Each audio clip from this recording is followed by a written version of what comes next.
Daytime is the master of disguise. During the day, we are busy. We are distracted by work, by family, by the noise of the television, and by the rush of life. When our bodies send us small signals of distress while the sun is up, we often brush them aside. We take a sip of coffee to fix the fatigue. We ignore the tingling in our feet because we are walking around. We blame the heat for our thirst. But night is the time of truth. When the lights go out and the world falls silent, your body no longer has anywhere to hide. For millions of seniors living with type 2 diabetes or prediabetes, the night is not a time of rest. It is a time when the metabolic war inside their blood vessels rages the fiercest. There is a frightening reality that every diabetic needs to understand. Blood sugar does not sleep. In fact, unregulated blood sugar can do some of its most irreversible damage to your nerves, your kidneys, and your eyes while you are unconscious. Many seniors assume that if their blood sugar is okay during the day, they are safe. But doctors know that the symptoms appearing at night are often the first indicators that the disease is progressing, that it is moving from a manageable condition to a dangerous one.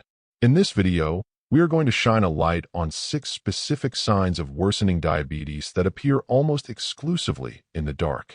These are the signs that wreck your sleep, steal your energy, and silently damage your organs. Please, I urge you to listen closely to sign number 4. It is a terrifying experience that many seniors mistake for a bad dream or a panic attack, but it is actually your brain screaming for help because of a dangerous blood sugar crash. Recognizing it could save you from a coma. Let's begin. Sign number 1. Nocturia, the relentless bathroom trips. We start with the most common, yet the most misunderstood sign. We often joke about getting older and having a weak bladder. It is almost a rite of passage for men to blame the prostate, and for women to blame age. You might think waking up once or twice is normal, but there is a specific pattern of urination that screams diabetes. When your blood sugar is high, your kidneys are forced to work overtime. Normally, the kidneys filter your blood and reabsorb sugar back into the bloodstream. But when sugar levels rise above a certain threshold, usually around 180 milligrams per deciliter, the kidneys cannot keep up. They have to dump the excess sugar into the urine. Here is the physics of it. Sugar is like a magnet for water. When sugar goes into the urine, it drags massive amounts of fluid from your body tissues with it. This is called osmotic diuresis. Let's look at the story of Harold. Harold is a 72-year-old retired mechanic. He was a man who used to sleep like a log. But over the last year, his nights became a relay race. He would wake up at 11:30 p.m., then 2 a.m., then 4:30 a.m. He told his wife, "It's just my prostate acting up." He limited his water intake after dinner.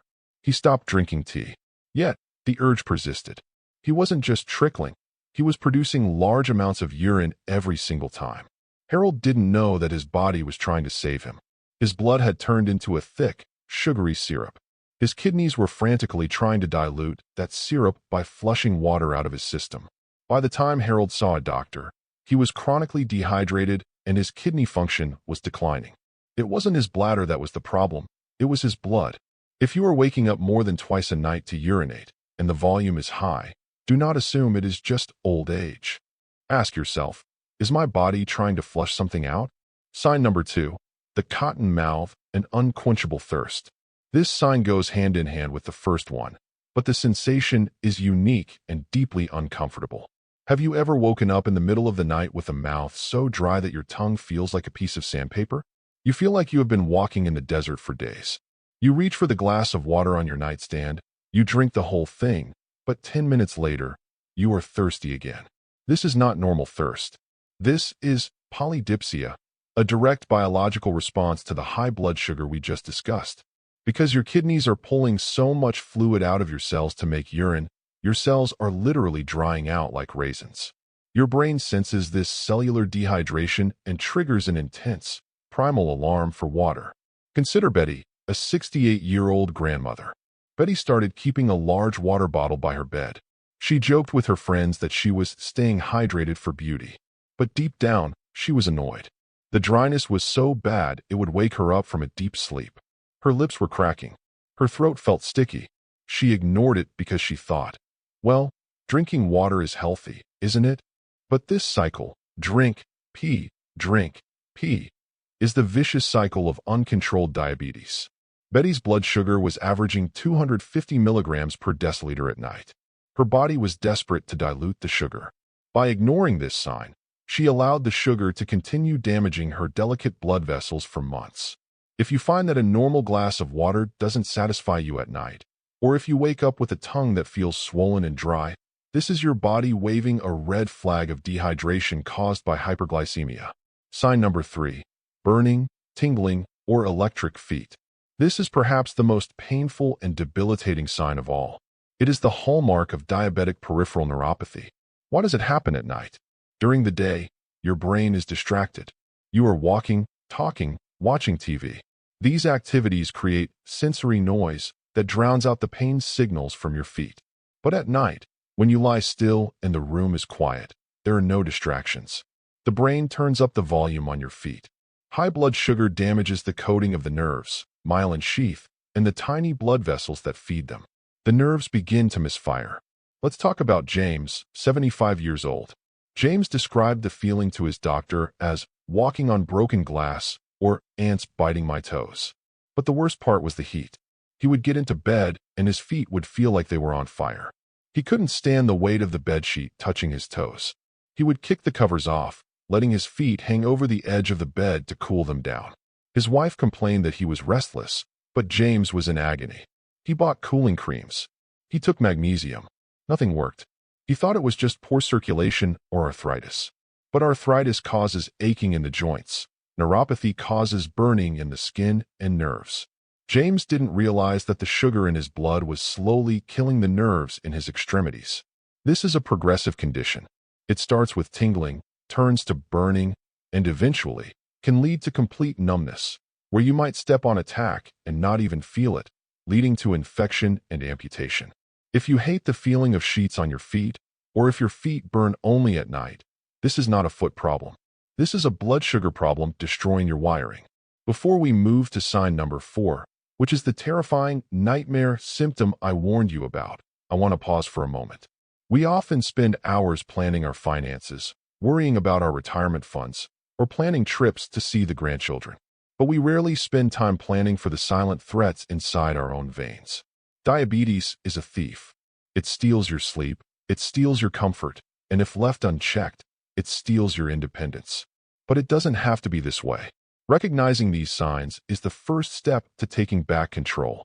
If you are finding this video helpful, and if you want to arm yourself with the knowledge to protect your golden years, please take a brief second to subscribe to this channel and turn on the notification bell. It is a small click for you, but it helps us reach more seniors who might be suffering in silence. And if you are ready to fight for your health, please comment, "I am in control" down below. It helps me know that you are dedicated to learning. Thank you. Now, let's look at the scary phenomenon of night sweats.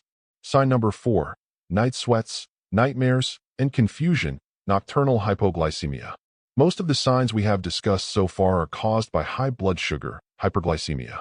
But sign number 4 is the opposite, and it is immediately life-threatening. It is caused by low blood sugar, hypoglycemia, while you sleep. This often happens to seniors who are taking insulin or certain diabetes medications, like sulfonylureas, that work too well or last too long. It can also happen if you skip dinner or drink alcohol in the evening. When your blood sugar drops dangerously low, below 70 milligrams per deciliter, while you are asleep, your brain panics. Sugar is the brain's only fuel source. When the fuel runs out, the brain thinks it is dying. It triggers a massive release of adrenaline and cortisol, the stress hormones, to wake you up and tell the liver to dump stored glucose. This adrenaline rush causes violent symptoms. Consider the story of Margaret, 70 years old. Margaret would go to bed feeling fine, but at 3 a.m., she would wake up gasping, her heart pounding in her chest like a hammer. She was drenched in cold, clammy sweat, so much that she had to change her pajamas. Often, she woke up from a terrifying nightmare. She felt confused, anxious, and disoriented in her own bedroom. She told her husband, "I just had a panic attack." She thought she was developing anxiety or maybe heart trouble. She would go to the kitchen, eat a cookie to calm her nerves, and feel better. She didn't realize that the cookie saved her life, not because it was comfort food, but because it raised her blood sugar. Margaret was experiencing the somogyi effect, or simple nocturnal hypoglycemia. Her brain was starving. Night sweats in a diabetic are not caused by a hot room or menopause, especially at age 70. They are a metabolic emergency. If you wake up with wet sheets, a racing heart, or feeling vivid terror, keep a glucose monitor by your bed. Test yourself the moment you wake up. You might be shocked to see the number is dangerously low. Sign number 5. Severe leg cramps, the Charlie horse. We have all had a muscle cramp now and then. But for diabetics, nighttime leg cramps can be a nightly torture routine. This is different from the burning of neuropathy. This is a sudden, involuntary contraction of the calf muscle that makes you want to scream. The muscle becomes a hard knot. Why does diabetes cause this? There are two main culprits. First, remember the urination, sign number 1. When you urinate frequently, you don't just lose water. You lose vital electrolytes like magnesium, potassium, and calcium. These minerals are the on-off switches for your muscles. Without them, the muscles get stuck in the on position, a cramp. Second, diabetes damages the blood vessels, peripheral artery disease. This reduces blood flow to the legs. At night, when you are lying flat, gravity isn't helping blood flow down to your legs. Your muscles, starved of oxygen and nutrients, cramp up in protest. Let's look at Robert, 74. Every night, Robert would be jolted awake by a pain in his right calf. He would have to jump out of bed and hop around the room, massaging the leg, trying to get the knot to release. It ruined his sleep. He was exhausted every day. He thought he just needed to eat more bananas. He ate bananas every day, which actually spiked his blood sugar, but the cramps didn't stop. The problem wasn't a banana deficiency.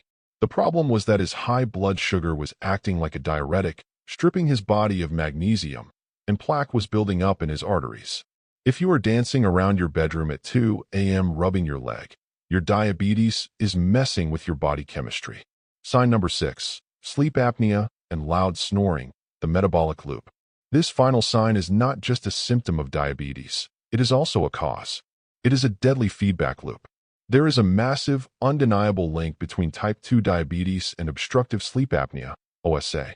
In fact, if you have type 2 diabetes, you have a 50% chance of having sleep apnea, often undiagnosed. This is when the muscles in your throat collapse during sleep, blocking your airway.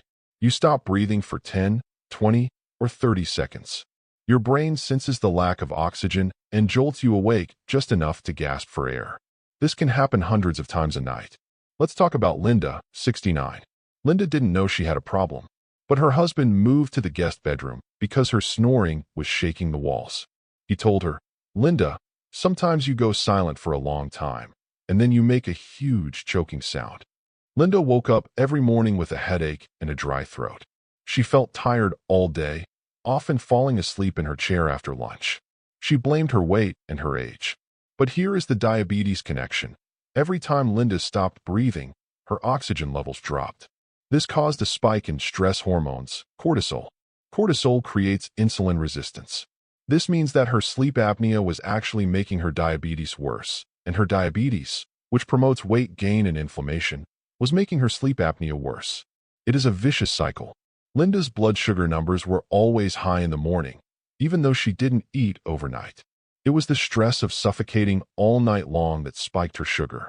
Once Linda got a CPAP machine to help her breathe, her morning blood sugar dropped by 30 points within a week. If you snore loudly, wake up choking, or feel exhausted despite sleeping for 8 hours, get tested for sleep apnea. Treating your breathing might be the key to fixing your blood sugar. Conclusion: the night is quiet, but for a diabetic, it is far from peaceful. The bathroom trips, the unquenchable thirst, the burning feet, the night sweats, the leg cramps, and the gasping for air. These are not random annoyances. They are pieces of a puzzle. If you put them together, they form a picture of a body that is struggling to handle its sugar load. If you recognize yourself or a loved one in the stories of Harold, Betty, James, Margaret, Robert, or Linda, please do not feel guilty. Diabetes is a complex, difficult beast. But do not stay in the dark. Take this knowledge to your doctor. Tell them specifically about your nighttime symptoms. Say, "Doctor, my feet burn at night," or "Doctor, I wake up sweating." These details change the treatment plan. They might adjust your medication timing, check your magnesium levels, or order a sleep study. Remember, the goal is not just to live longer. It is to sleep better, to dream peacefully, and to wake up with the energy to enjoy the life you have built. Thank you for spending your time with us today. If you found value in this video, please share it with a friend or a family member. You might just save a life by forwarding this message. Sleep well, stay safe, and listen to your body. I will see you in the next video.